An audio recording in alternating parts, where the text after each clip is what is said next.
Welcome back to Rate My Chase Beta Prospect. Before we get into the chases of the Los Santos Mafia Scrap and Waste Chronicles, let's get into a City Streets Are Clean segment brought to you by Lips 106. So this will be a multifaceted Chronicles right here. We've got individual chases, perspective chases, and those 5 Wastelander chases. In this episode, we'll see Jinosuke to start off. After that, we'll see all or 3 of the Wastelander chases. Part 2, we're gonna have Anka have 2 perspective chases. She's not in the Los Santos Mafia, but she had the tag, so I guess that qualifies her. We'll also see base plates, and we'll finish off with the remaining Wastelander chases. Been a while since we've done this. Let us go over the roster for this one. Some of the warrants of the Los Santos Mafia include moviEmaker, starring in his 2nd consecutive Chronicles, Lone, Darky EST, Jinosuke, Zephyro, and Costi 6969. And the cops! Can't have a Rate My Chase without cops. We've got JFTW and Decoy, Q and VN, Commander Max, Crown Clown, Civilian MpJens, Preacher, and we also got our special guest cameraman, Hendrik and Crosshair. So now you got a taste along with that trailer that we had a bit before. Let's get into the chases of the Chronicles Part 1.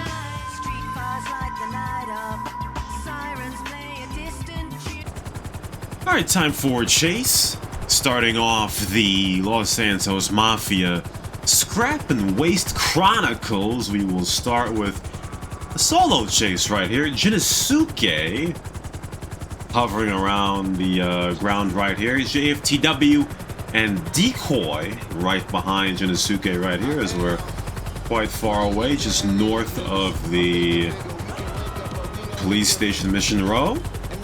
Jinosuke around the sewer right now. He's gonna try to roll up. He gets out of the sewer successfully, not too bad on the dismount. JFTW does comparably as well, getting onto the streets. Jinosuke, though, able to get on the street as well and get some separation, as he will turn right and go northbound onto Interstate 1 as he does an insane stunt jump right on it, plus uses his boost. A lot of distance now between Jinosuke and now the 5 cops, as Hendrik, Assassin, and Navarro, the Suck-It crew a little bit. Yeah, the Suck-It crew are in the same car here. A bit later, Jinosuke over there fixing his car, and he'll go westbound on Route 68. Still a lot of distance between him and the cops right there. A bit later, we look to our west. We see Q and VN and Anka. Anka, they're a blown-up coquette, so she will join Q and VN in his T20. Jinosuke going back eastbound over the hills of Great Chaparral. He drops down onto Route 68 very well right there, not bad. He keeps on going. There's a paramedic in the distance, and it is Jay. We hear a shot. Might have been a musket or something. Take some shots, or took a shot. There's Jinosuke right there. A bit later, just south of the airstrip on Route 68, Jinosuke again with a lot of separation, so we play around with the cinematic camera. As he keeps on going, he will veer off the road and go around the Bolingbroke Penitentiary right here. Jinosuke rolling around it right here, as there is a lost bar of gold in the Ron Alta Wind Farms right here. Jinosuke stunt jumps onto the highway, but he does crash. Jay is here in his BF400. He's got the meta using a double-barrel shotgun off of the bike. Jinosuke, up where the windmills are here. Kimasabe comes on. I think he's trying to get a getaway going, but it's gonna be tough to do that. Jinosuke down to below half health right here as he'll shoot back at Jay. Jay trying to kill him with that double-barrel shotgun, and meanwhile, the Hendrick tank, the QNVN team, and JFTW team come up. Jinosuke using the boost as he falls off the hill, crashes, turns around going southbound. The boost is still on right here, going into oncoming traffic. Jinosuke going southbound here. He will stall and stop in front of a Rancher XL. He gets out of the car, and Jinosuke gets run over. I believe it was by JFTW or QVN, don't know. But Jinosuke gets taken down in the first chase. Second chase of the Chronicles. First chase where we see a Wastelander. Jinosuke is back here with moviEmaker, Darky EST, Kosti 6969, and Zephyro. Jinosuke able to rob the Fleece Bank in Rockford Hills. He's the only one with a warrant as they'll drift up eastbound right here. I believe the goal is to have warrant across the board. Jinosuke gets back in the Wastelander, and nothing's changed, and he falls out of it, obviously. So, as you can see there, the warrant sweep attempts right there is to show how many times it'll take for everybody to turn warrant, if they can figure it out. Kosti, for whatever reason, got the passenger seat. Does not work. Musical chairs right here on the Wastelander. Lone somehow getting warrants. And Jinosuke gets out, and I think they now have figured it out. Jinosuke getting in the driver's seats, and that will get everybody warrants. And Kosti, for whatever reason, kills an NPC. Lone, or rather Jinosuke, wants that cut out of the video, but we're not going to do that, obviously. You gotta always have the bloopers into the Rate My Chase. Either way, siren in the distance right here as we go northbound in West Vinewood. We see civilian and MpJens. I don't know what car that is. I just called it the Neon, but I could be completely wrong. I looked everywhere to see where I could find what is that car's name. No idea. Either way, the Wastelander going northbound, we see QNVN. Don't know what bike he's on, but we'll just call it a Bati 801 because, you know, it kind of looks like one. Either way, the Wastelander is still going northbound here in Vinewood Hills. There are two cops on either side of them. JFTW and Decoy right there getting hit by the Wastelander. Colgate swerving just to their left past the Wastelander. A bunch of shots going on the Colgate right here as we keep on going northbound towards Great Chaparral and the Grand Story Desert.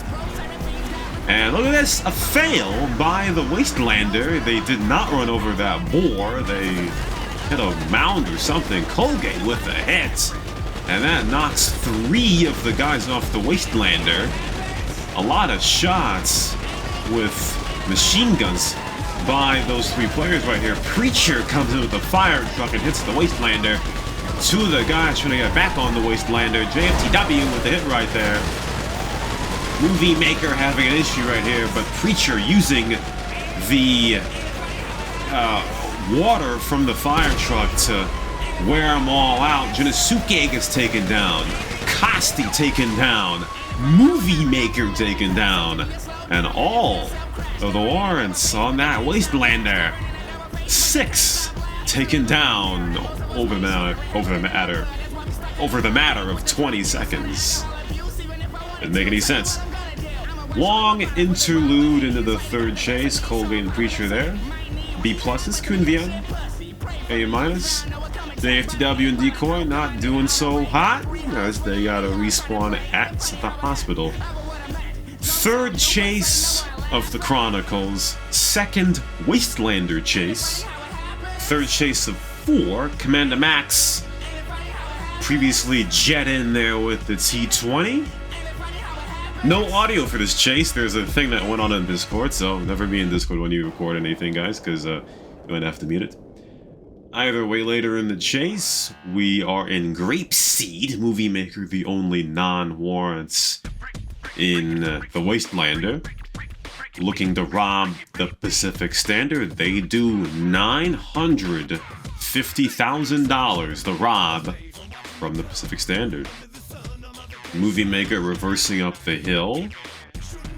Got both cop cars on either side. Adrien gets out of the T20, takes some shots down the streets onto moviEmaker's Wastelander. Civilian MpJens also taking their separation here, making sure they don't get too close. Q in the end with a pot hit on the Wastelander right there, but he quickly disengages. Pepper on the Grapeseed airstrip. Another cop to our south. And moviEmaker going through a couple of wooden fences. Going eastbound. JFTW and Decoy back in it as well. A lot of long-range shots by the gunners on that Wastelander. moviEmaker right now still is very clean or safe right here. He doesn't have any warrants. moviEmaker, obviously, as we said, the first player in Rate My Chase history to be part of 2 straight Chronicles.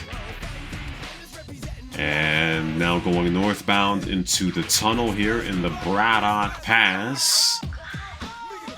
Got a bunch of warrants on this Wastelander. moviEmaker gets out of it, and he'll look to fix it as the cops don't want to get any closer to this one. They want to attack from a distance here. One of the players has low health right now. I think it's Zephyro with very low health. Q and VN making sure he's far away from the Wastelander here. Civilian and MpJens coming up with the, I'm going to call it a neon. 2 Nakotas in the air, Preacher and Crown Clown, as we get hit into by MpJens. A bunch of shots getting into Colgate right there. He'll have to quickly disengage. You saw the bullets ricocheting as Preacher failing, trying to fly into the tunnel. He fails and dies. One of the Nakotas are down, and Colgate went down as well as a result of the explosion. So Colgate not happy in chat soon enough, as so soon plays a hit.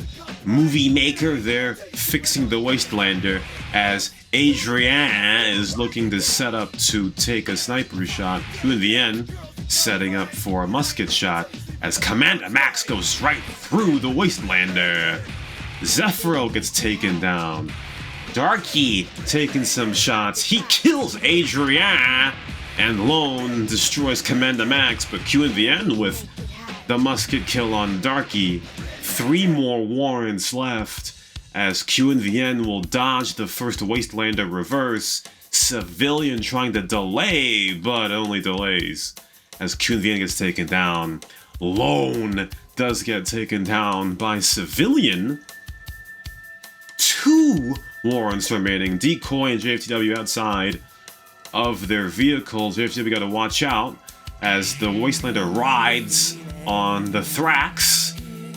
A lot of shots by both players, but Civilians got him in the air. JFTW takes a Landstalker and goes southbound, and the Wastelander gets taken down. MpJens getting the kill on that one.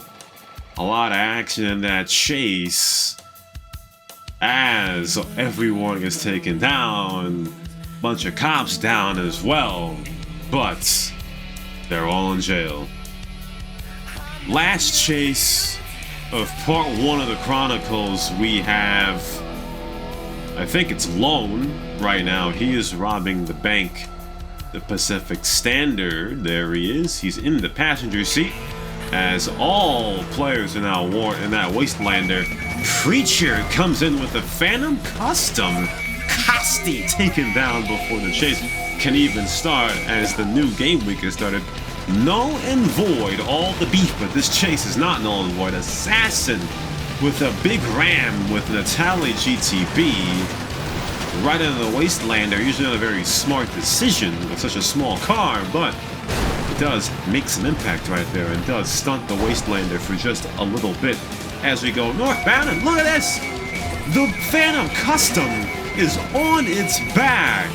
Everybody up saying it's OP, but the Wastelander right now proving that it may be a bit more OP than the Phantom Custom is.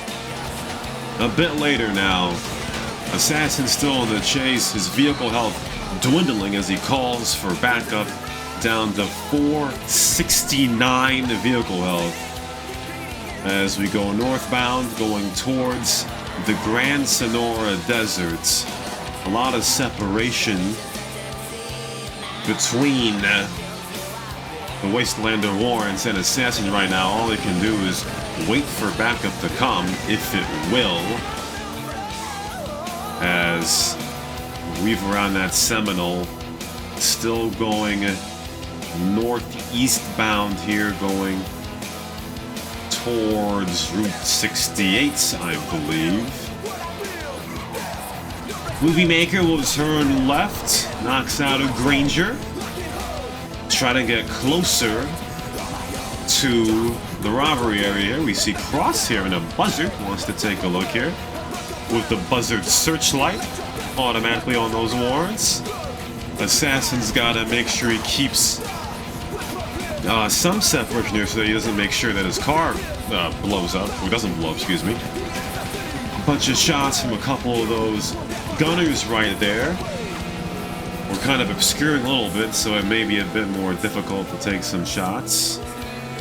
But he'll have to engage at some point. We arrive at Sandy Shores, where Lone does rob the Pacific Standard, 446k. Assassin backing, and he gets taken down, and even if he didn't get taken down by the Wastelander, Preacher would have hit him from behind and sent him into the Bolivian. Crown Clown there with a Nakota, as Preacher now with the showdown. He'll hit moviEmaker from behind with the Phantom Custom, as Crown Clown may have gotten some shots on the Preacher, but the Phantom Custom still doing pretty well, even though he's down to very low health. He's got to use a kit very soon. He does. As there's a crash. Crown Clown crashed into Crosshair. Somehow, though, Crosshair survived. 133 vehicle health. Very lucky he did survive right there. Fireworks in the air here, and fireworks on the ground as they take more shots. Preacher in a vulnerable position as moviEmaker will disengage from the Phantom Custom. He'll get out. He'll look to fix, but here's a cop coming. Who is it? It's QVN Hauler Custom, but he hits a tree. QVN with a missed opportunity. And instead of a huge hit, he's down to below 600 vehicle health as the Wastelander tank wails on his Hauler Custom. Preacher is on the other side of Sandy Shores right now, trying to fix his Phantom Custom. QVN able to get on the other side of this building right here. Preacher is back, and they crash. Battle of the customs both crash, and the Borat gauge yet again resets. And now we don't see physically where the Wastelander is here, as they're in between a couple of houses. He's trying to get around a lot of shots. Preacher gets out and takes some shots and kills Nader. They blow up the Ron trailer. Darky gets taken down, and another reset for the Borat gauge. Only a few warrants left on the Wastelander. Preacher's still outside. Vienna's well outside of the customs. The Wastelander's on fire. Come on if it's taken down. 2 more warrants left. And Crown Clown comes back and is taken down again. And the Borat gauge is under a hard reset. It's been reset 3 times, the timer has. And that's under a hard reset the first time since the Cop and Beer at Chronicles. 1 warrant left rather, Long. His health melted. Q in the end takes him down. He gets each of the last 3 takedowns. And Sandy Shores won on Friday nights. That'll do it for part 1 of the Los Santos Mafia Scrap and Waste Chronicles. We'll see you next time.